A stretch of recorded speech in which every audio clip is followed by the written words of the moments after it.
ত্রিপুরা রাজ্যের গ্রামীণ অর্থনীতিকে চাঙ্গা করা এবং সরকারি পরিষেবা মানুষের দোরগোড়ায় পৌঁছে দিতে বিশ্বব্যাংকের অর্থায়নে পরিচালিত Tripura rural economic growth and service delivery project বা টিআরইএসপি এর কাজ বর্তমানে চলছে জোর কদমে। প্রায় ১,৪০০ কোটি টাকা ব্যয়ে বাস্তবায়িত এই মেগা প্রজেক্টের অগ্রগতি ও বাস্তব চিত্র পর্যালোচনার উদ্দেশ্যে রাজ্যে এসেছে বিশ্বব্যাংকের একটি উচ্চ পর্যায়ের বিশেষজ্ঞ প্রতিনিধি দল।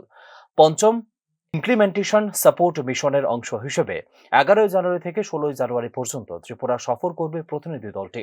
রাজ্য সরকারের অধীনে বাস্তবায়িত এই প্রকল্প পর্যালোচনায় শিক্ষা, ক্রয়, পরিবহন ও জীবিকা নির্ভর কার্যক্রমে অংশ নিচ্ছেন অভিজ্ঞ বিশেষজ্ঞরা। সফরের মূল লক্ষ্য হল প্রকল্প বাস্তবায়নের অগ্রগতি যাচাই, বিভিন্ন দপ্তরের মধ্যে সমন্বয় মূল্যায়ন এবং মাঠ পর্যায়ে সাধারণ মানুষের উপর এর প্রভাব সরজমিনে খতিয়ে দেখা।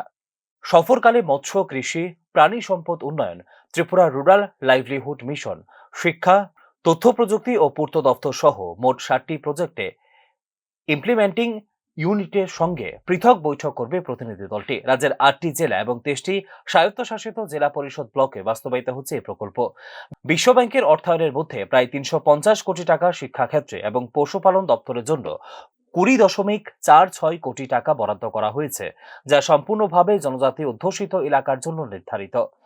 এবারের সফরে শিপাট ও টিসাক পরিদর্শনের মাধ্যমে মানব সম্পদ উন্নয়ন, প্রশিক্ষণ এবং জিআইএস ভিত্তিক প্রযুক্তিগত ব্যবস্থার অগ্রগতিও পর্যালোচনা করবে প্রতিনিধি দলটি। পাশাপাশি ট্রেসেপ প্রকল্পের আওতায় গঠিত উৎপাদন গোষ্ঠী এবং ক্লাস্টার লেভেল ফেডারেশনের সদস্যদের সঙ্গে সরাসরি মত বিনিময় করবেন বিশ্বব্যাংকের প্রতিনিধিরা। প্রকল্পের অধীনে কৃষি, প্রাণী সম্পদ ও মৎস্য খাতে ২৫০০টি উৎপাদক গোষ্ঠী গঠনের লক্ষ্যমাত্রা নেওয়া হয়েছে, যার মধ্যে ইতিমধ্যেই কাজ শুরু করেছে ১,৫০০টির বেশি গোষ্ঠী। একই সঙ্গে ২৩টি জনজাতি অধ্যুষিত ব্লকে স্কুল ভবন নির্মাণ, সড়ক যোগাযোগ উন্নয়ন এবং জলবায়ু সহনশীল কৃষি পদ্ধতি বাস্তবায়নে চলছে কাজ। সফরের শেষে রাজ্যের মুখ্য সচিবের সভাপতিত্বে একটি চূড়ান্ত বৈঠক অনুষ্ঠিত হবে, যেখানে প্রকল্পের ভবিষ্যৎ দিক নির্দেশনা ও উন্নয়নের রূপরেখা নিয়ে আলোচনা করবে বিশ্ব ব্যাংকের প্রতিনিধিরা। Bureau report, news now.